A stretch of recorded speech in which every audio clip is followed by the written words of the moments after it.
What started as a very low hum, a warming tone, quickly grew into a pierce,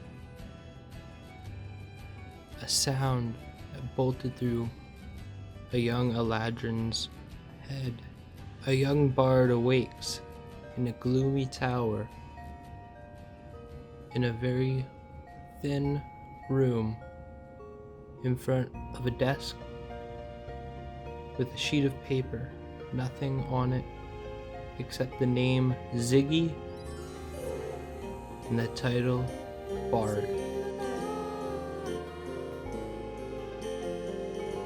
As the piercing, ringing note subsides,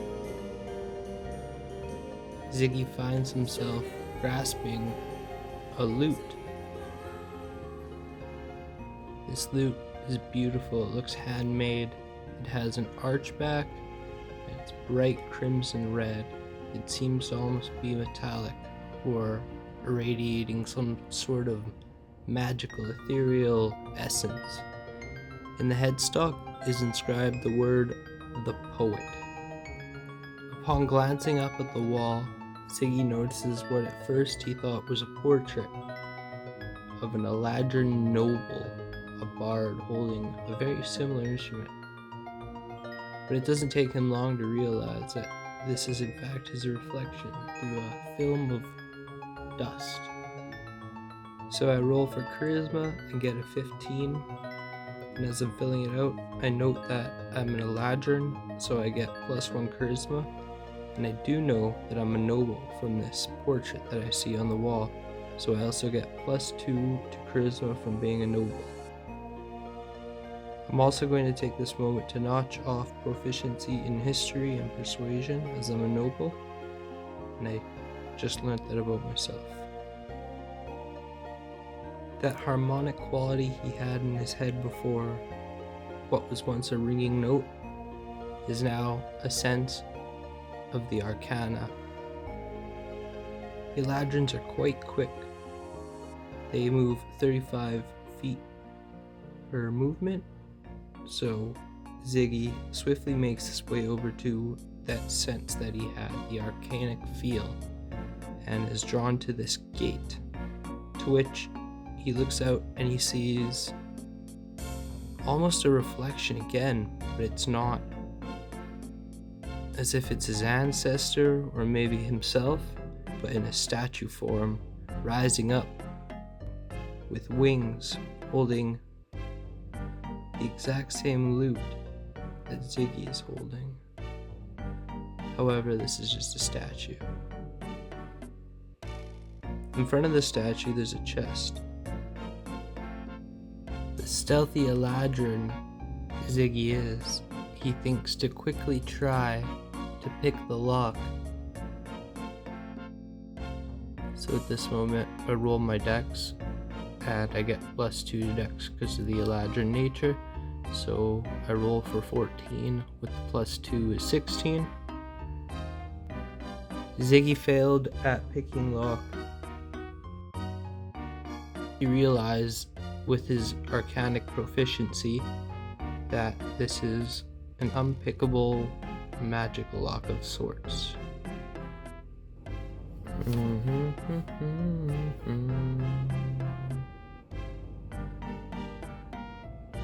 Upon the statue, Ziggy can faintly make out the engraved Ascended Eladrin Noble, the poet. At this moment, Ziggy has a flash of insight. As the words of this motto seeped into Ziggy's head, he had an inner realization and insight to himself. To be carrying the poet and the name of the poet is much grander, much more spiritual, almost religious in a way, like Ziggy was on a mission of God, or a mission from God, some would say. All he knows is that music shapes his entire world. Music is what awoken him. Music is what's going to get him out of this place. And this lute The poet is just another expression, an extension of himself and his will in this world. So I take the religion proficiency. Feeling equipped and determined, Ziggy looks for other ways to free himself from this small hallway. At the other end, he does see a purple cauldron, bubbling with a weird, noxious liquid. He approaches it.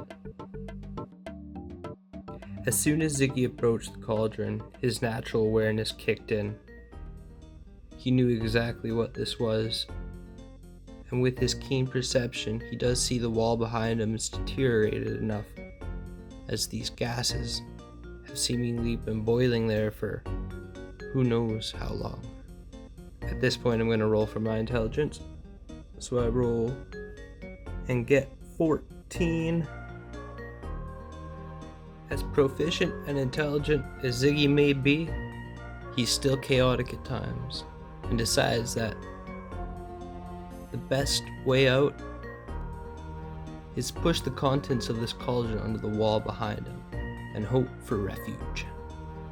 I think that's the word. So I'm going to take the moment just to say that as a bard, my saving throws are in dexterity and charisma. And I'm going to also roll for my constitution right now, which I turn up with a 13. My last bonus stat point is for my background as nobility. I'm supposed to take it in strength, but for the background that I'm giving Ziggy, he is a noble. So what was supposed to make him stronger just basically made him tougher. And I'm doing this for a few reasons, metagaming it a little bit. You get a bigger bonus for the modifier if the stat point is an even number. So instead of bringing strength from 12 up to 13, I'm bringing constitution from 13 up to 14. And yeah, so that's how that works out. So there you go. Broke the fourth wall a little bit more than normal. I'm still kind of deciding how to do these videos. Bear with me. And just like that, with a multicolored flash, it resembled a pound of magnesium being pushed into a river. The wall collapsed. Ziggy was agile enough to get out of the way without any harm. And since Ziggy has Fey ancestry, he can see into the darkness through a hole in the wall. A pile of gear, books. So he ventures in. If there's 3 skills bards are proficient in, it would be sleight of hand, stealth, and insight. So Ziggy internally knew that if he was quick, he could probably comb through this pile of stuff pretty efficiently and find what he needs to move on. Ziggy combs through the pile of rubbish. It actually wasn't all that bad. He found himself a light one-handed crossbow. This light one-handed crossbow has 100 bolts in a quiver, as well as 1 in the chamber. It does 1d8 plus 3 piercing damage, and it has an attack bonus DC of plus 5. It does damage from 80 feet or 320 feet with a disadvantage, and it's pretty decent. Ziggy also finds his armor here, which is just the simple leather armor. But he also finds an entertainer's pack, which has some fine clothes in it, has a cologne. I think there's some other stuff, but I'll just write that on the sheet. So this allows us to put our light armor class in for bards. We'll put simple weapons in for proficiency for bard, and our armor class is 14. We have 10 max hit points, and our hit dice is 1d8, and I get 1 per bard level, I think. I'm learning at this. This is why I'm making these videos. So after gearing up, Ziggy notices there's actually about 60 feet of tunnel, but he can see there's a little gate he can sneak through. Luckily, this Eladrin is small. So Ziggy with haste makes his way through the dark and sees a large bookshelf full of scrolls and all sorts of other stuff. Nothing too interesting right off the bat. He's not here to loot and search through stuff, but it does give him a moment of insight and perception. Ziggy takes a moment just to dig through some of the scrolls and really realize where his wisdom stands. We've already determined that he's really proficient in arcana, history, nature, and religion. So, how wise could this bard be? Let's roll. We roll a 14 for wisdom. Now as Ziggy's walking away from the bookshelf, he notices a pile of stones and burnt books and just junk stacked pretty high up over his head. But he can also see the faint light from the torches that were bared in front of the statue in the other room. So he knows with a little bit of strength, he could probably knock this wall over and squeak through. So this is the moment where we roll our strength for our character sheet. And we get a 12, as I kind of said earlier. I think I spoiled that earlier. But yeah, this is kind of just our creative way of character building. So it took a little bit of effort, but Ziggy manages to push over enough of the rubble that he can squeak his way over. Ziggy's heart starts to thump, not in panic, but with anticipation. As he approaches the statue, he gets a closer look at the replication of the poet. He sees these magnificent angel wings, and it's just a different image. He knows this person. He knows this soul. He knows this noble. Upon closer inspection, Ziggy also notices that under the first motto is a scribble of notes or symbols and colors, just something profound. And in Elvish, it says, the Fey Step Interval. Now Ziggy hadn't actually strummed the lute since he reawoke in this tower, but he took a moment and he concentrated to see if he can hear that inner hum to which awoke him. Ziggy feels like he's on the brink of understanding something much grander than himself. So he starts to hum and pick away at the strings and turn the pegs until it matches that note that was in his head before, and then the note dissipates. Ziggy does notice another bookshelf at the far end of the room. He doesn't know if he just wasn't aware of it before or couldn't see it, but he's aware of it now. So he hastily makes his way over to the desk that's there and looks upon the paper spread across. Upon the desk were 4 more sheets of tablature. Colors, notes, patterns in Elvish or Muse. I don't know. It's just a funny script, but Ziggy knows how to read it intuitively. These 4 tablatures were labeled as such. first one was called Dissonant Whispers. The second one was called Healing Word. The third one was called Detect Magic. And the fourth one was called Feather Fall. When Ziggy first saw the Fey Step interval, it was kind of in a weird elven language, but it wasn't elven. It was recognizable and understandable, but it wasn't quite familiar. But upon seeing these other combinations of notes and seeing the titles, Ziggy was able to at least put enough of it together to attempt to try it out on his lute. And right at that moment, he turns around and sees an encased, what looked like a deck of cards behind a cage. But this cage had another one of those arcana locks on it, so Ziggy wasn't going to try to even look at it.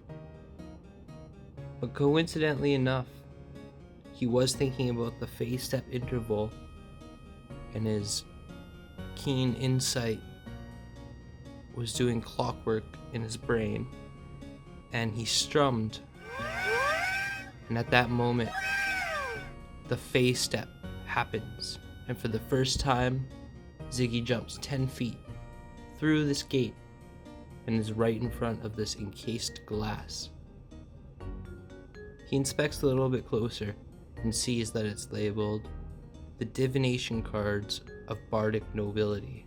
There's also a small key enclosed in this case that matches the colors of the chest that was in front of the statue. Funny enough, Ziggy didn't even think to try to open the chest until now. He was too enamored with the tablature that he found. It seems as if this whole environment and this whole world carries a resonance, a music, and the language and the patterns and the colors on this oddly scripted parchment carries keys that will help Ziggy know himself much better. Ziggy opens up the glass case, takes out the divination cards, and instantly collapses to the floor. Ziggy steps into a trance.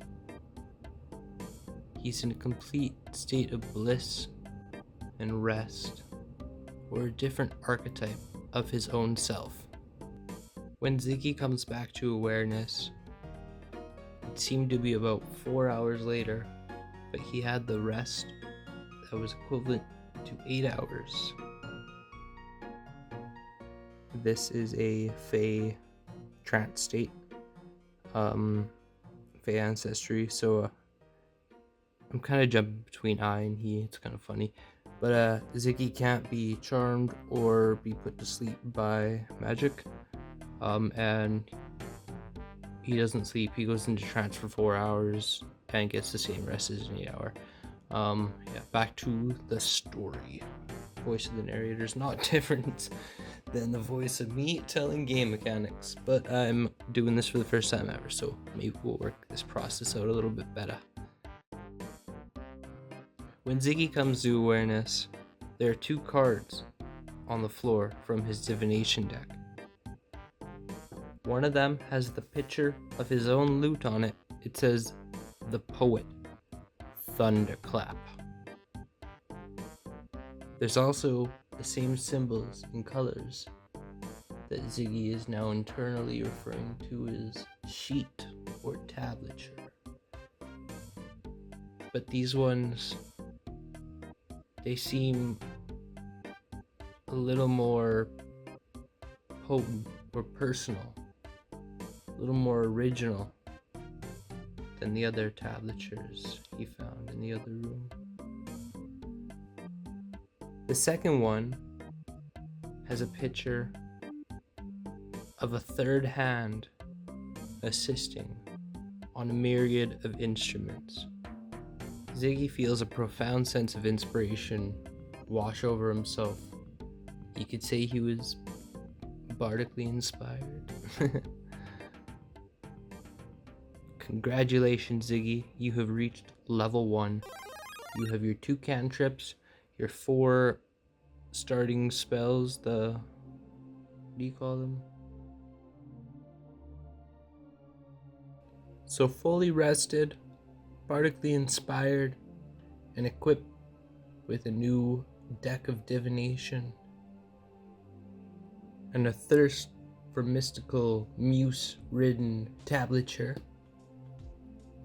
Ziggy unlocks the gate from the inside, as that works out. I don't wanna.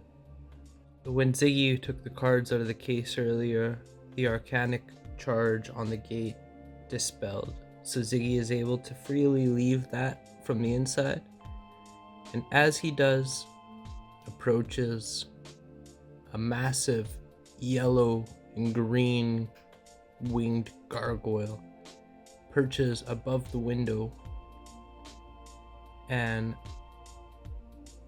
takes gaze on the chest. Ziggy is standing about 35 feet away from the chest at the far end of the room.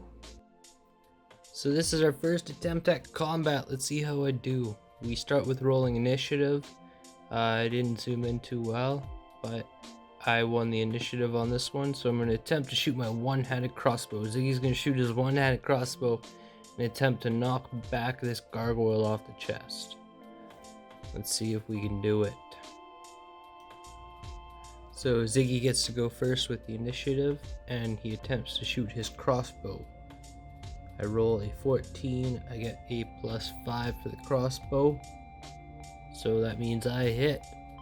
And then I roll my 2d4s, is it? No, it's 1d8 +3. So I roll a 6 +3 is 9. So the gargoyle takes 9 piercing damage and is knocked back off the chest.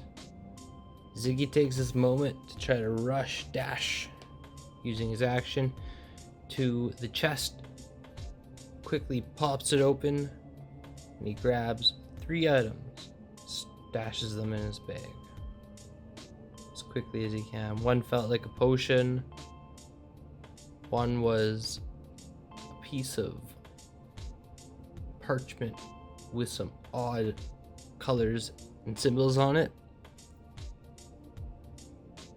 and the third was a black velvet bag with 250 gold pieces in it. This gargoyle must not have been expecting to see anybody up in this tower, because he was not prepared for a fight.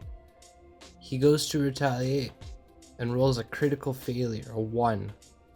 The intention was to scoop out Ziggy's eyeballs with his talons, but he actually just lands on Ziggy's head instead and causes no damage to Ziggy, and this primes Ziggy for a quick action.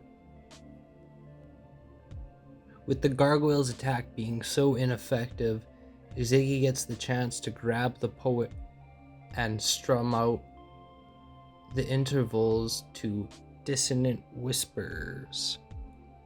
So this means the gargoyle has to make a DC save of 15. Let's roll for that. The gargoyle is not successful, so Ziggy gets to roll damage on dissonant whispers. So the gargoyle missed his wisdom save and takes 3d6 damage from this amazing tab, this amazing bardic song. Oh, Ziggy is also bardically inspired. What does that mean? I roll a 6, a 2, and a 3, so that's another 9 points of damage to psychic damage to our friend the gargoyle. But since it was a chaotic failure that led to Ziggy's reaction, this knocks both of them out the window, falling down, down, down to certain death. But right at this moment, the flash of colors and intervals from the mystic tablature of Featherfall go through his mind, and like the strike of lightning, Ziggy played it without even consciously comprehending it, and he was floating down to safety as the gargoyle plummeted to its death below. Ziggy gains 50 experience points from defeating the gargoyle. This is where we'll end our episode for now.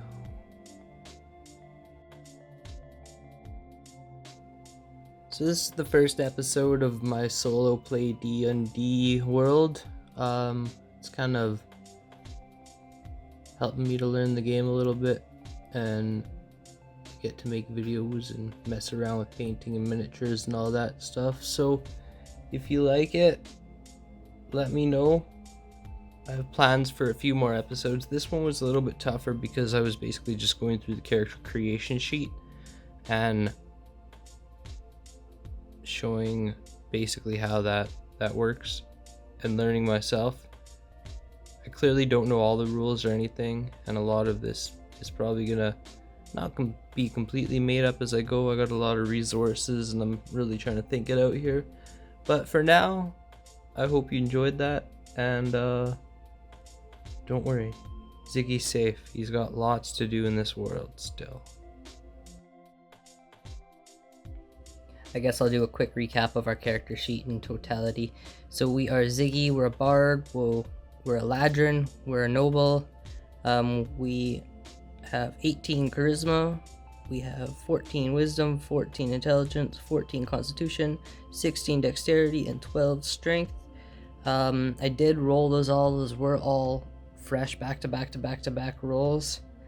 So maybe I just got lucky, but I am kind of solo playing this, so maybe it'll help me out to have good stats at level 1. I've Fey ancestry, so I got dark vision. I'm small, my speed is 35 feet. Light armor class, I picked proficiencies in Arcana, History, Nature, Religion, Insight, Perception, Persuasion. My saving throws are Charisma and Dexterity. I also have proficiency in Sleight of Hand and Stealth. At level 2, I'll get my Expertise and Jack of all trades, but at level 1, I got my 3 Bardic proficiencies. I already went through those. I got Spellcasting, to which I took Thunder Clap and Mage Hand. I'm calling it Third Hand and the Poet. And then I took Dissonant Whispers, Featherfall, Detect Magic, and Healing Word. I'm Chaotic Good. I know Common, Elven, and the language of music, Muse. I have an Entertainer's Kit, leather armor, fine clothes, cologne, stuff like that, and like 250 gold, and a few tablatures, and a divine deck of divination cards of nobility, bardic nobility. That helps me learn more originals, more spells, that kind of stuff. I have a feat called Master of the Muse, which is my favorite. I can literally play any instrument ever, and no instruments encumber me, so there's no weight to instruments whatsoever. So I'm hoping at some point through the campaign I find a piano that I can just like pick up and carry around with me in a ridiculous manner. My lute is a blunt weapon, and I have the one-handed crossbow. That potion I picked up is not a health potion, it's something else, but we haven't discovered that yet in story. I think that'll do it. Peace, y'all.